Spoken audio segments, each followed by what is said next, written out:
2023년부터 2027년 동안 5년 동안 주택 건설은 270만 호가 예상되어 있습니다. 수도권에서 158만 가구, 비수도권에서 110만 가구입니다. 그리고 수도권에서는 99만 호가 예상되어 있는데 정비사업으로 37만 가구, 그리고 공공택지를 통해서 62만 가구가 예상되어 있습니다. 그러면은 향후 5년 동안의 주택 공급 계획에 대해서 간략하게 말씀드리겠습니다. 주택 준공 물량을 보시면은 10년 평균 과거 이제 12년부터 21년도까지 약 47만 가구 정도 되고 21년도에는 43만 가구, 그리고 금년에는 약 39만 가구, 약 40만 가구 정도 되겠네요. 그 중에서 아파트는 금년에 약 31만 가구가 공급이 됐고 수도권에서는 21만 9천 가구가 공급되었습니다. 이제 22년도에는 이제 전국 주택 준공 예정 물량은 약 39.9만 가구이고, 그 다음에 민간에서 81%, 공공에서 약 19% 정도 차지했습니다. 그리고 수도권의 인구가 많이 집중하다 보니까 지역별로는 수도권이 54%, 지방이 약 45% 정도 됐습니다. 그리고 전체적으로 보면 주택의 건설에서 약 77.7%가 아파트가 차지했습니다. 그리고 이제 택지 공급은 전국적으로 22년도에 약 4.6 제곱킬로미터가 공급되었습니다. 그러면은 270만 호 주택 공급 계획에 대해서 세부적으로 한번 보겠습니다. 18년에서 22년도까지 257만 가구 공급되었고, 그 다음에 23년부터 27년 동안 이제 윤석열 정부 5년 동안 약 270만 가구의 주택 공급이 예상되고, 비수도권에서 158만 가구, 그 다음에 수도권에서 158만 가구, 비수도권에서 112만 가구 이렇게 예상되어 있고, 서울은 50만 가구가 공급되어 예상되어 있습니다. 그래서 서울을 보면은 23년도에 8만 가구, 24년도에 11만 가구, 25년도에 10만 가구, 26년하고 27만 가구, 이제는 11만 가구가 예상되어 있습니다. 수도권은 수요는 많으나 이제 공급이 이제 절대 부족하기 때문에 서울 수도권 공급을 확대하겠다는 겁니다. 그래서 주거 선호가 높은 도심, 그 다음에 역세권, 그 다음에 상비 신도시 등에 중점적으로 공급하겠다는 겁니다. 그러면은 이제 사업 유형별로 270만 호 주택 공급 계획을 보면은 이제 통상 우리가 이제 그 주택을 건설할 때 정비 사업, 재건축이나 재개발 등의 정비 사업, 그 다음에 신도시의 공공택지, 그 다음에 기타 사업을 볼 때 이제 정비 사업을 통해서는 이제 23년부터 27년도에 52만 가구, 그 다음에 신도시 택지, 공공택지 조성을 위해서는 88만 가구, 기타 이렇게 해가지고 270만 가구가 예상되어 있습니다. 그리고 아까 그 말씀드린 대로 도심 역세권에서는 정비 사업을 활성화하고 민간 도심 복합사업 도입을 통해 정주 여건, 생활하기 우수한 도심지역 역세권을 공급하겠다는 겁니다. 그리고 이제 좀 특이한 거는 3기 신도시 등 접근성이 우수한 택지 공급을 확대하고 컴팩트 시티 등 복합 개발을 통해서 역세권을 개발하겠답니다. 이제 컴팩트 시티라는 거는 집중해서 이제 걸어서 생활하고, 그 다음에 직장도 걸어서 갈 수 있고, 쇼핑센터 같은 것도 이제 건설하고 이래가지고 이제 일상생활권처럼 서울에 그런 식으로 해가지고 신도시를 개발하겠다는 겁니다. 그래서 우리가 이제 집중적으로 볼 거는 정비사업과 공공택지를 통해서 어느 정도 공급되는지 이걸 한번 꼭 살펴볼 필요가 있을 것 같습니다. 그래서 요거를 이제 전체적으로 묶으면은 270만 호 공급 계획에 이제 인허가 기준을 해서 이렇게 보시면은 23년부터 27년도까지 이렇게 세부적으로 볼 수 있습니다.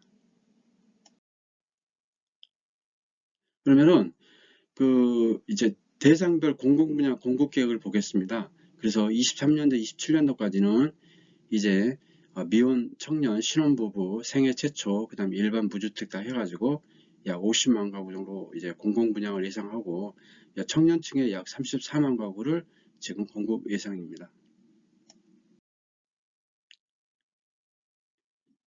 이거는 이제 한번 지역별 연도별 공공 분양 공급 계획이 있습니다.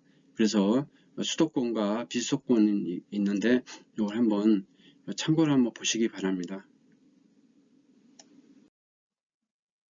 이제 주택 공급 정책 이제 보겠습니다.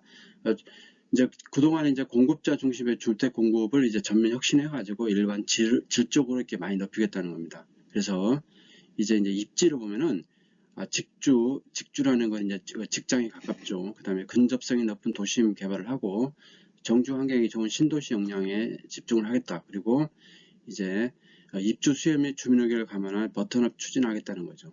그래서 이제 주민의 의견을 최대한 반영을 하겠다는 겁니다.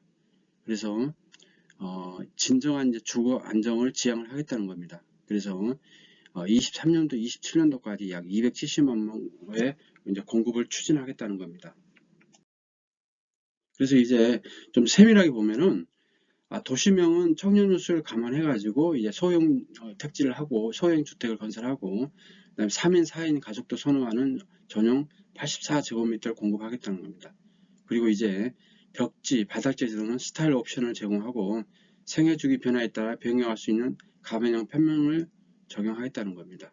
그리고 이제 안면인식 스마트 출입구로 같은 이제 IT를 적용해가지고 이제 그 어떤 여러 가지 이제 인터넷을 활용을 할 수 있는 그런 거를 이제 계획하겠다는 겁니다.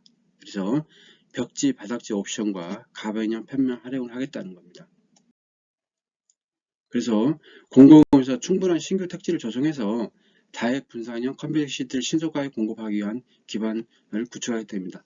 다액 분산하는 것은 핵심 지역을 여러 군데 건설해서 이제 일상생활권처럼 이렇게 걸어서 아니면 가깝게 이렇게 할 수 있도록 그런 이제 집중해서 이렇게 개발密도를 높이겠다는 겁니다. 그래서 철도 주변을 개발密도를 높이고 주변성 연결성도 강화해서 교통망과 연결해서 이렇게 하겠다는 겁니다. 이제 우리가 이제 컴팩트 시티라는 거는 역 중심의 방산형 건설을 하겠다는 거죠. 그리고 이제 입지 선정부터 교통계획과 연결을 하겠다는 겁니다. 그리고 철도역부터 500m에서 1km 내 지역을 이주해서 500에서 1km 정도면 이제 걸어서 갈 수 있겠죠. 그래서 집중 개발을 하겠다는 겁니다. 그래서 3기 신도시에서는 GTS역 주변 지역에 이제 컴팩트 컨셉을 시범적으로 적용하겠다는 겁니다. 그래서 고양 창릉 역세권과 남양주 왕숙 역세권을 이제 하겠다는 겁니다. 이게 아마 내년 초에 이제 2월경에 아마 그때 아마 사전 청약을 받을 것 같습니다. 그리고 최근에 이제 윤석열 정부 첫 번째 신도시인 김포 한강2 컴팩트 시티 이제 신도시 개발을 했는데 여기도 마찬가지로 철도형 중심으로 도시 기능을 압축 개발하고 주변 부지에서 접근이 쉽도록 교통 네트워크를 연계 구축하겠다는 겁니다. 그리고 이제 장기역에 GTX를 역을 신설하고 5호선을 이제 연장하겠다는 거죠. 그리고 자율차, 도심 항공교통, 미래형 교통 체계를 접목하겠다는 겁니다. 그래서 이제 도시 공급을 활성화하는데 이제 여러 가지 이제 규제를 안 하는데 분양가 제도 운영을 합리화하고 재건축 부담금을 합리화하고 안전진단을 개선하고 민간 도시 복합 사업을 신설하겠다는 겁니다. 그래서 주택시장 안정과 주거환경 개선을 꾀하겠다는 거죠. 그래서 이제 그 중에서 이제 안전진단 개선을 보면은 이제 과거 이제 문재인 정부에서는 구조 안전성 비율이 50%였는데 이번에 이제 윤석열 정부에서는 30%로 내치고 그 다음에 이제 가중치 비율, 주거 환경 비율을 높여가지고 그래서 안전성 비중보다는 이제 주거 환경에 초점을 맞춰서 안전진단을 쉽게 통과할 수 있도록 하겠다는 겁니다. 그리고 조건부 재건축 범위를 이제 확대하겠다는 거죠. 그리고 이제 지자체에서만 요구하는 경우에만 이제 조건부 재건축을 받은 경우에 적정성 검토를 하겠다는 겁니다. 그리고 이제 민간 도심 복합 사업은 이제 신설이 됐는데 이거는 뭐냐면은 민간이 도심 복합 사업의 주체가 될 수 있도록 제도를 신설하겠다는 겁니다. 그래가지고 토지 소유자의 3분의 2 이상이 찬성할 경우 이제 민간 전문 기업이 시행하는 방식으로 추진하겠다는 겁니다. 이거는 약간 상당히 좀 특이하다 할 수 있고 그동안에 공공에서 민간으로 많이 이제 규제가 많이 완화되는 걸로 민간이 아마 중심이 되지 않을까 개발 사업에 이렇게 들어옵니다. 그리고 이제 테마형 임대주택을 이제 많이 이제 건설하겠다는 거죠. 그래서 이제 그 예시를 보면은 청년과 예술 창업 그쪽으로 해가지고 이제 1인 청년주택을 건설하고 그 다음에 신혼부부 공동 육아로서 이제 신혼 매입 입된 주택 내 커뮤니티 공간에 공동 육아방을 설치하여 주거와 양육 서비를 연계한 주택을 건설하겠다는 겁니다. 그리고 장애인 그쪽 관련도 이제 투자를 하겠다는 겁니다. 지금까지 이제 윤석열 정부의 2023년도부터 2027년도까지 5년 동안의 주택건설 270만 가구에 대해서 알아봤습니다. 그래서 수도권이 158만 가구, 비수도권이 112만 가구 예상되어 있는데, 이제 정비 사업을 통해서 37만 가구, 그다음에 공공택지 신도시 개발 통해 62만 가구 등 수도권에는 약 99만 가구의 아파트가 건설 예정입니다. 지금까지 가격이라는 게 이제 수요만 있는 거 아니고 공급도 있습니다. 그래서 수요와 공급이 만나서 가격이 형성되는데, 현재 이제 주택 가격이 굉장히 이제 하락이 많이 됐고 전세 가격도 많이 하락되어 있는데, 향후 5년 동안의 공급에 대해서 한번 알아봤습니다. 구독, 좋아요 부탁드리겠습니다. 감사합니다.